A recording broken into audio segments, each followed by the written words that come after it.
It's Emil. It's Emil Guillermo.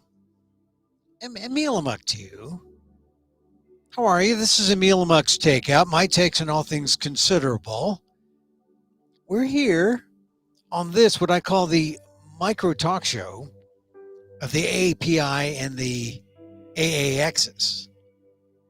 AAX, well, what? AAPI, Asian American Pacific Islander. AAX, well, we know that. We think, right? X, like I'm a Filipino, so I'd be an Asian American Filipino, an AAF. Today we're going to talk about an AAP, an Asian American Pakistani. Usually they say, Asian American of Pakistani descent. I'm just trying to come up with a standard naming convention so that we know, hey, an AAP, an AAX, fill in the X. Sad. The story about the Asian American Pakistani, South Asian, born here. He was at Astroworld. We'll talk about that because, here's the thing. We do these stories and we talk about Asian Americans like we matter, like we are a part of this great thing, this great democracy, this great society called America. And whether you're listening wherever you are, you could be out of the country. The perspective is that of an Asian American.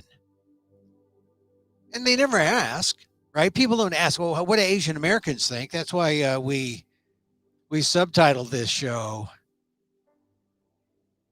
WDAAAT. With that, what does an Asian American think? We fill the void. Because there's a lot to think about today. The day as we begin the week, the new week after the weekend tragedy, Friday night into Saturday morning, if you heard the news about what happened in Houston at that Astroworld festival, I remember just waking up thinking, what, 8 people dead at a concert? Now, your first reaction has to be, well, of course, if it was packed, 50,000 people at Energy Park. They call it Astroworld because Travis Scott, the rapper who headlined and organized the concert, he grew up in Houston, remembers Astroworld, the amusement park, and remembers the Astrodome. And I admit to having a soft spot in my heart for Houston because, as I say in my ALDEF column, you could read me at aldef.org/blog. I wrote my latest column is on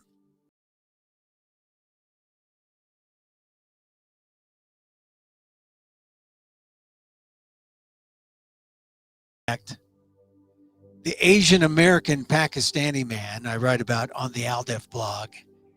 And I say how he died in Astroworld tragedy. And I also write about what I call democracy's mosh pit, which I'll describe in a second.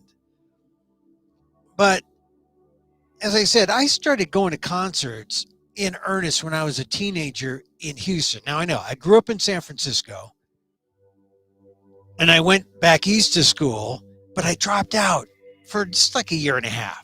I had some time to play around with. I had advanced standing. And I went to Houston and I was a rock and roll DJ midnight to 6. So I was in Stoner's Paradise, right? Midnight to 6, call me up. I'll play your request. I'll even play the long version. And I got to go to the concerts at night, and I got to go on at midnight when people were leaving the concert. I play the records because I was at the rock and roll station in Houston on the weekends, making $3 an hour. And so my thoughts went back to those days because I knew concerts. I knew about the big concert venues. I saw Bob Dylan in the Astrodome. I saw The Who. This was before The Who had their problem with what was going on. But as I recounted my experience with concerts and concert goings, the key word here is festival. They called it the Astroworld Festival. And it usually means on the ticket, there's no assigned seat. It's quote unquote festival seating. And this is the problem.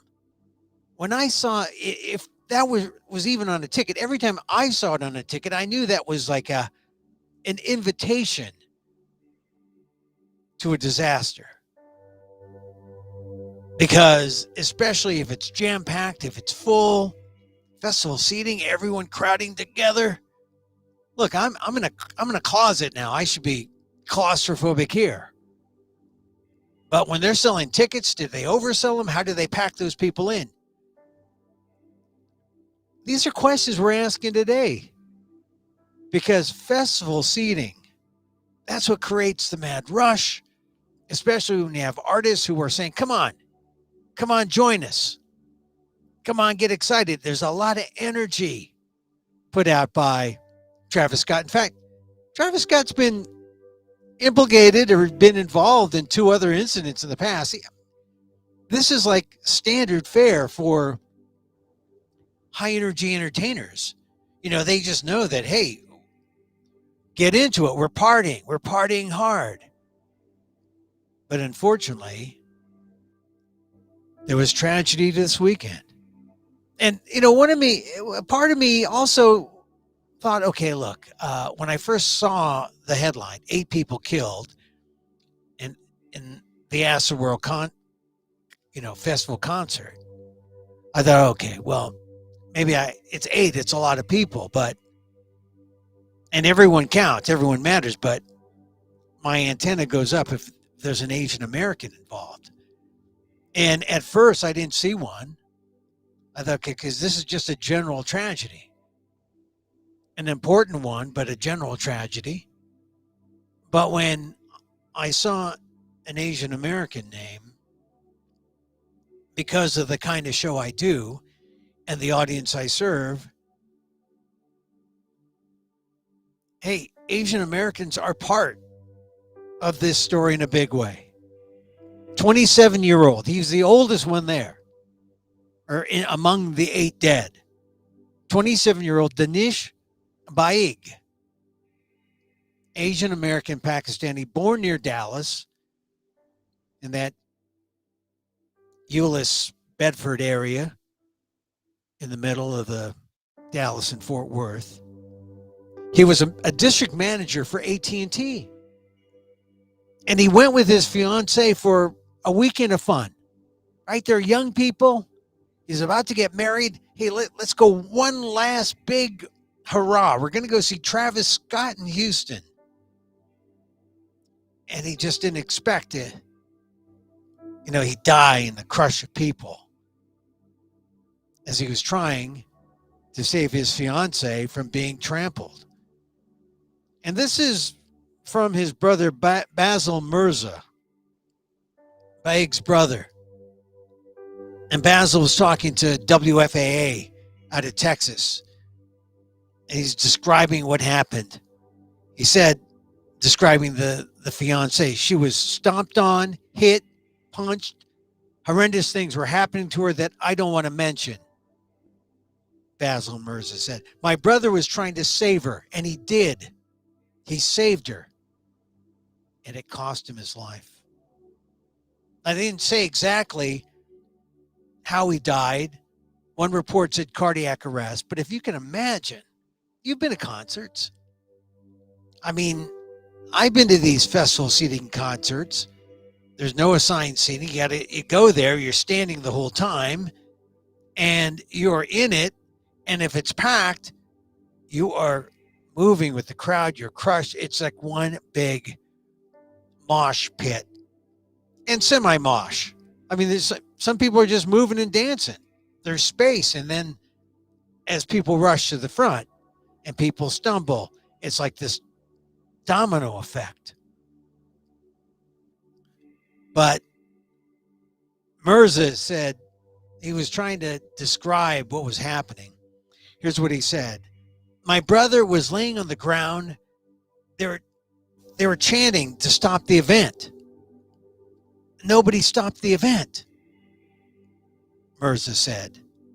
In this horrendous event, people that were in it who took part in this event, Travis Scott's team, the NRG, the stadium, NRG Stadium, the NRG team, everybody who was associated with this should be held accountable for the lives that were lost today. We're grieving. We're in pain.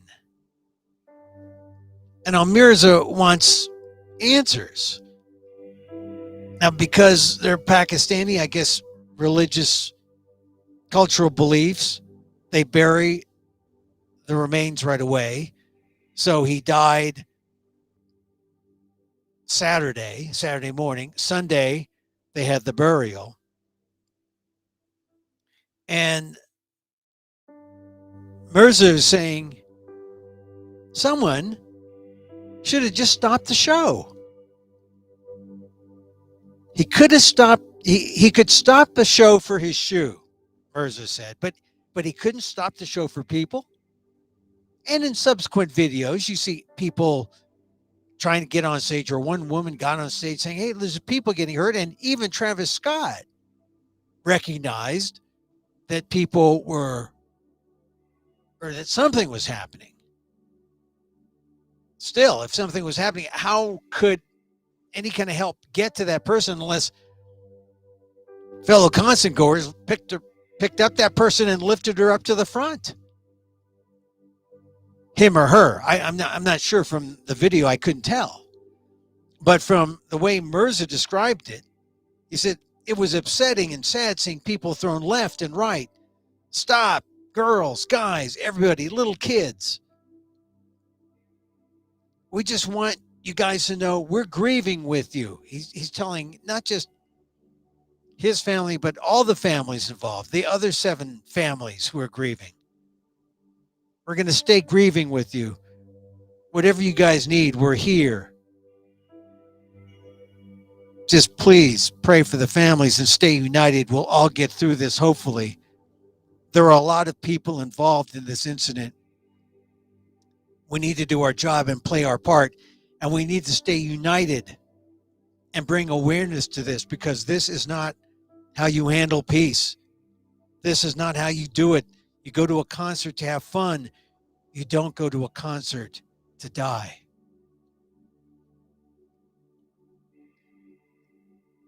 That's Basil Mirza's quote from an interview he gave to WFAA that they published. It was like a news gaggle at the funeral of Basil Mirza's brother, Danish Baig. Asian American Pakistanis, South Asians. The brothers were at the concert. Baig's fiance was at the concert. And Baig was trying to save his fiance. He did. The fiance spent most of Saturday in the hospital, then left so that she could attend the funeral on Sunday.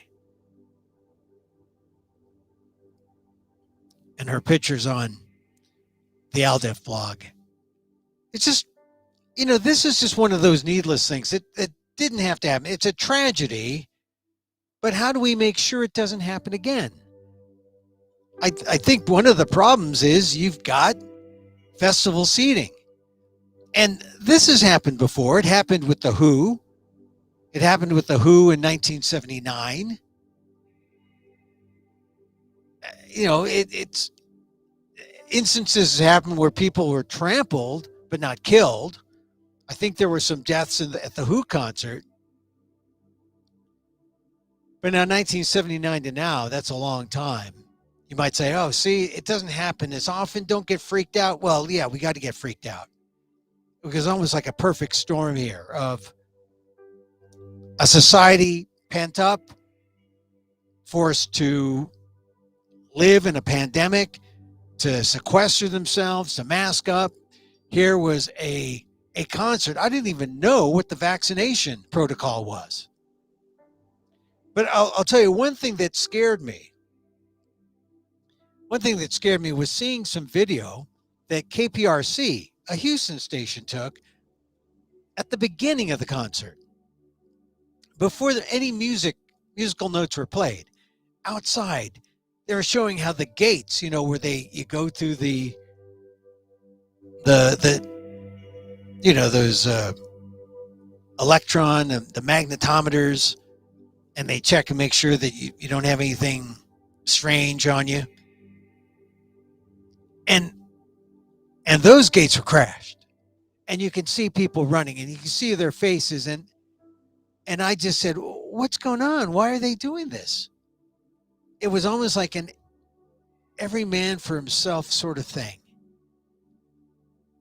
And no one stopped to say, well, wait, cool it. Let's be orderly. And then we'll just walk into the venue. But this was at the beginning. They should have known this was an unruly crowd after that, after they burst through the gates. And then once they got inside, it was a while, at least a half hour before the concert started. And then that's when the big push began. People have started to do timelines when they when they decided this was a mass casualty event, when people started pushing. I think the time was 9:38 is the given time. The concert went on. Travis Scott did not get off the stage. The concert didn't end until 10:10. And that's like a half hour later. What if someone responsible had stopped, turned on the lights, told everyone to cool it, flooded the audience with light, told them to calm down? 8 dead is a lot of dead when you're going to a concert you don't expect to die.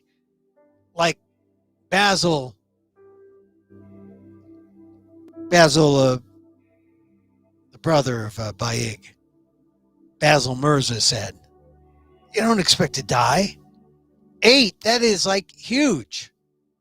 1 is too many, but 8 is, including a 14-year-old. 8 dead. Too much. This is a criminal investigation. Already there have been 2, and that's going to take some time. Already 2 civil suits have been filed, reportedly. And there's going to be some jockeying here, some negotiations. There likely is going to be some major settlements among those who are dead, among those who were injured, right? And usually when it comes to suits, who's in charge?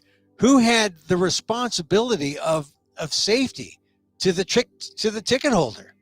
Usually there's a bunch of liability written into the fine print. But already we're finding out, well, was there a plan? Was there something to say people should, in the event of some kind of life-threatening breach, what should happen? I don't think they were prepared. And I think given the whole festival seating idea, you're kind of asking for it. So here's what I hope doesn't happen. I hope the big corporations who are properly shielded and have the deepest pockets, and I'm talking specifically about the big concert entertainment force, Live Nation. I believe they're the biggest in the nation. Certainly, I think they should bear the brunt of the responsibility. But something tells me that they may be setting up Travis Scott as a scapegoat here. I mean, Travis Scott, 60 million. I think I Googled to see what his net worth was. 60 million, maybe not after last weekend. Although I'm sure some of that money is has been corporated and protected somewhat, but not all. I mean, his girlfriend, Kylie Jenner, she's worth $700 million. She's been on social media being upset. I don't doubt that. But someone is going to have to be responsible and take care of these people and their families who are suffering. And no doubt they're going to get lowballed, those families. You know, how do you determine what the life of a 14-year-old is worth? I'll tell you what the way courts usually do it, they go to life insurance. They say, does he got life insurance? Because to set a value. But you take the case of Danish, who was working for AT&T. If he's a district manager, he's probably making 50 grand a year at least. I mean, you take 50 grand and say, don't give him a raise and put it out 30 years, 50 years. I mean, that would be a terribly lowball assessment to say, well, here's a 1.5 million. That's not going to cut it. There's going to be some negotiation, probably more negotiation on the civil side than anything else. And there probably will be settlements. But the criminal liability, that is going to be a different matter. And the chief of police is saying it could take some time before they get all the information. But all the people who've been interviewed who are industry pros, right, in terms of crowd management, they're all saying the same thing. What did you expect from festival seating? I mean, it's a wonder. The only thing that you know, like you say, well, we have mosh pits all the time at the club. Yeah, a club with 200 people, 300 people maybe. That's doable for a mosh pit. But 50,000 people all surging at once. And, you know, some people will say, well, it may be a defense for the companies. Well, we don't figure that anyone can really die from something like that. Well, they have. They have in the past. 79, The Who. I mean, there are other deaths when, you know, people do something, they bring implements of violence and they have fights and people die that way at concerts. But from crowd surges, you know, if you're in a crowd of 50,000 and you're wall-to-wall people and there's one slip and someone falls and there's that domino effect and people fall on top of people, people can't breathe. It becomes an asphyxiation issue where I can't breathe. We've heard that phrase before. I can't breathe. In fact, I heard one person who was at the concert in an interview today say, it was just so difficult to breathe. I can't breathe. So it does make you think twice about, you know, the idea of a show like this, festival seating. You have festival seating when you want to jam as many people in a small space as possible. It's all about profit, right? Not just about fun. But then you make it about fun and more people go there and it's fun and it's deadly and tragedies like this happen. So let's see how it continues. The investigation the Houston police conduct. Some people have said, hey, look, it may be a good idea not for the Houston police alone to conduct this, but for there to be an independent investigation. I mean, this is an event that could alter how we do these live shows going forward.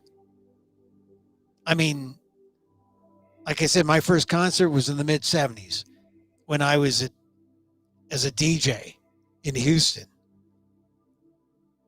In Houston, the place where I saw most of my concerts are actually in the old Summit, which is now, oddly enough, the Lakewood Church of Joel Osteen. He bought it. And I saw a few shows at the Astrodome, which is, no longer. And Astroworld, I never really went to Astroworld. You can see and say, wow, there really is an Astroworld. They're trying to make this, they're taking this Astroworld to Disneyland Heights. I mean, that's what Travis Scott was kind of doing. He was reminded of his youthful days at the amusement park. It's also geared to selling his records. And I don't think he expected this. But this is what he's got. And I think you may, because of 8 deaths,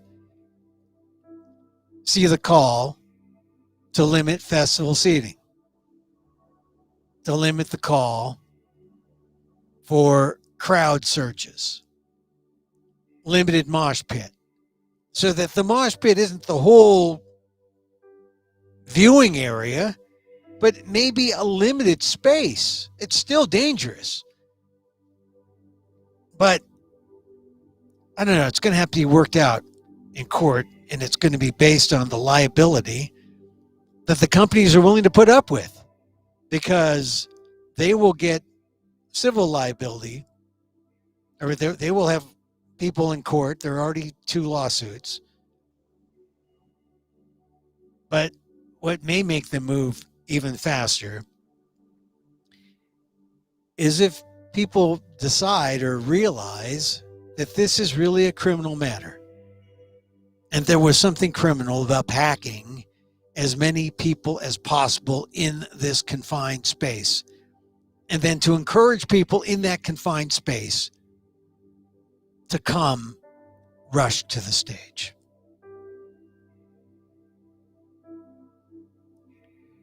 So, if you haven't, check out my column on the ALDEF blog. It's aaldef.org/blog. I talk about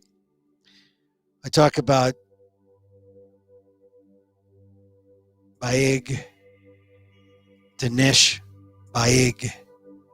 27. His fiance's alive. And I talk about his brother, and you should see his brother. There's a link to his brother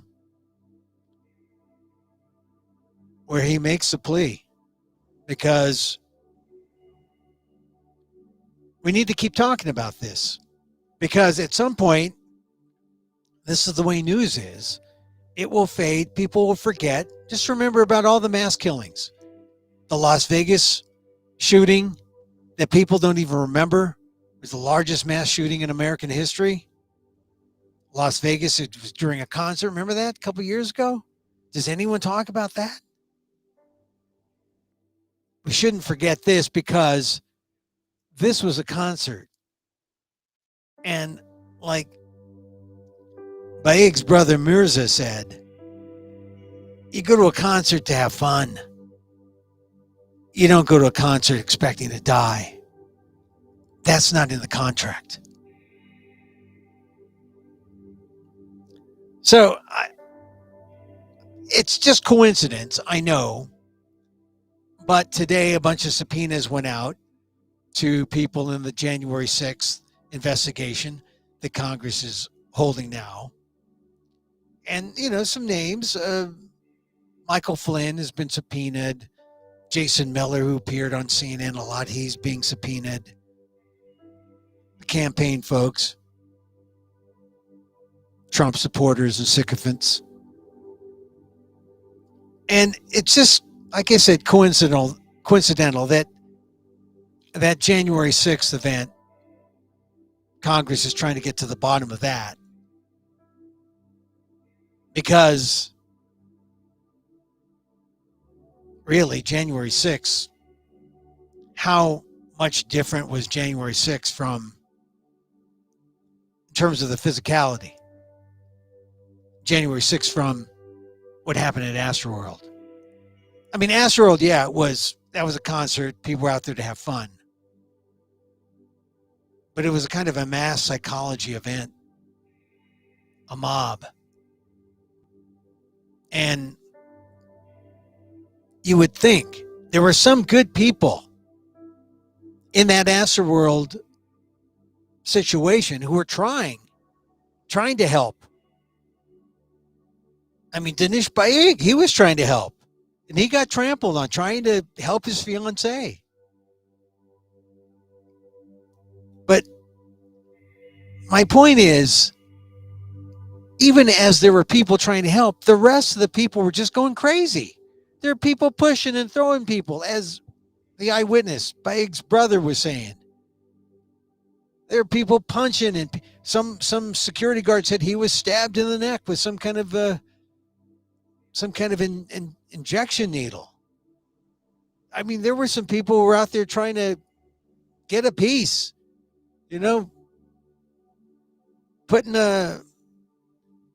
just throwing a punch, or they weren't helping. And I'm just saying, what happened to the day where something happened, something really shocking happened, like someone dying on a concert floor or someone attacked? What happens when the majority of people did not do the right thing? There were some, but we're sort of all out of whack now.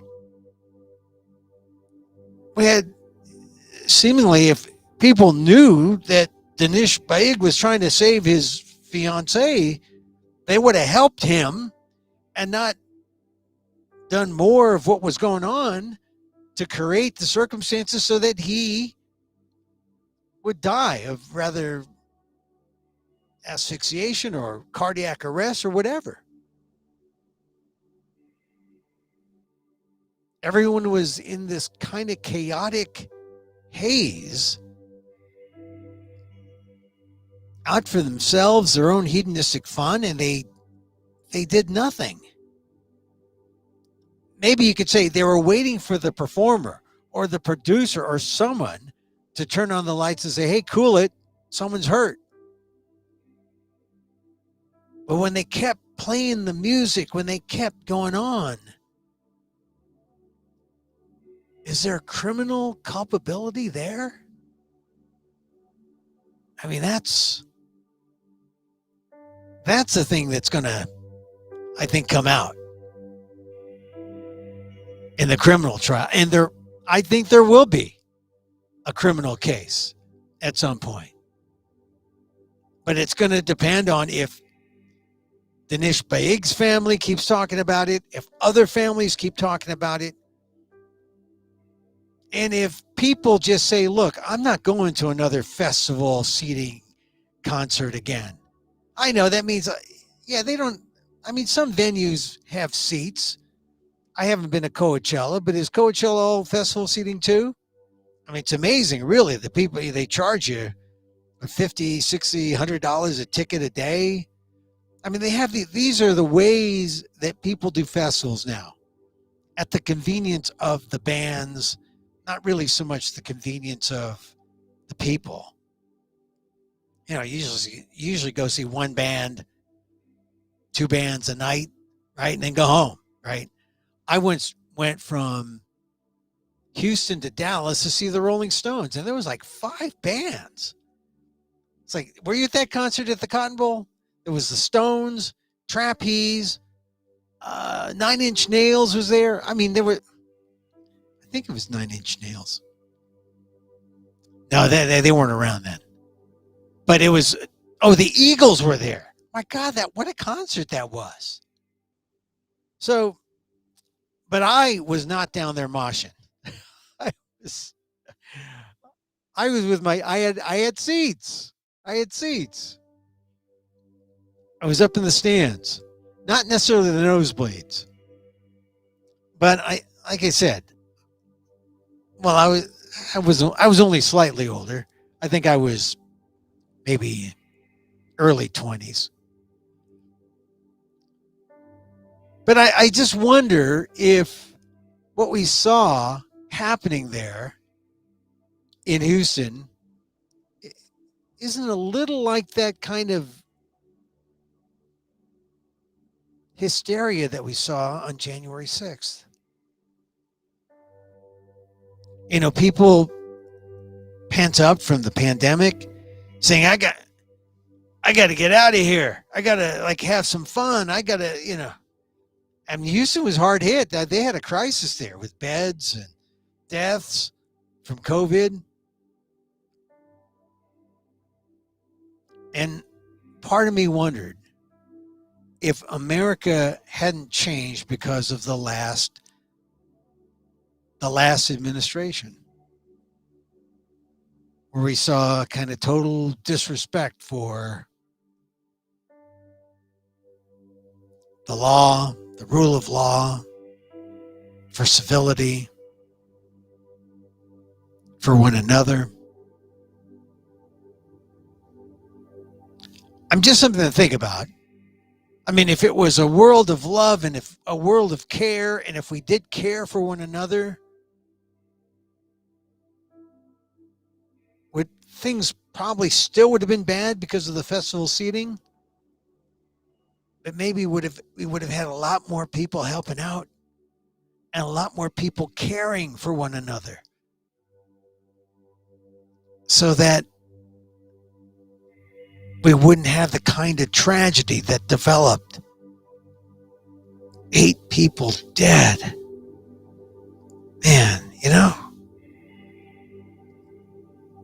Now, you might say, oh, Emil, you're full of it. I don't know. A lot of those people there at the crowd, where do you think they stand at, I don't know if they were vaxxed. I don't know where they stand on Black Lives Matter. But maybe they're all like full of this idea of a liberty. I got to get out there. But just think back to the summer of 2020, the first BLM marches. This is one of the ironies, because there's a lot of people who are like, you can't tell me what to do. I'm free. And I'm sure they were part of that crowd, just as there were these other guys who I'm sure were on the opposite end. They were vaxxed. They just out to have a good time. But here's what happens when that kind of anarchy rules. The people in charge develop their fine-tuned sense of autocracy and authority. And you better hope you're on the right side. Because think back to the summer of 2020, the BLM march outside the White House.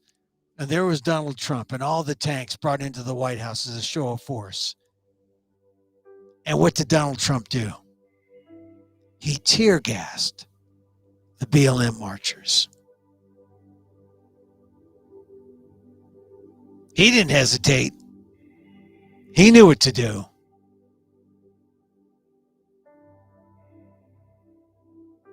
I'm just saying, Travis Scott, when he saw what was happening, he should have been more of a humanitarian, perhaps, and cared about the people who were there showing up for him and his music. And all he did was play on. That was really Nero fiddling. So I just think that the fact that we had as many as 8 people dying shows that America's values over the last 5 years have really changed. It's not about, you don't have 8 people die there if you have the rule of law and love of civility and respect and care for one another. for your fellow American. You don't have 8 people dying. But that's what we got.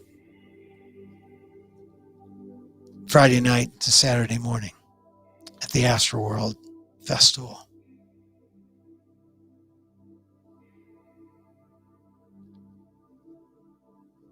Well, we'll be following this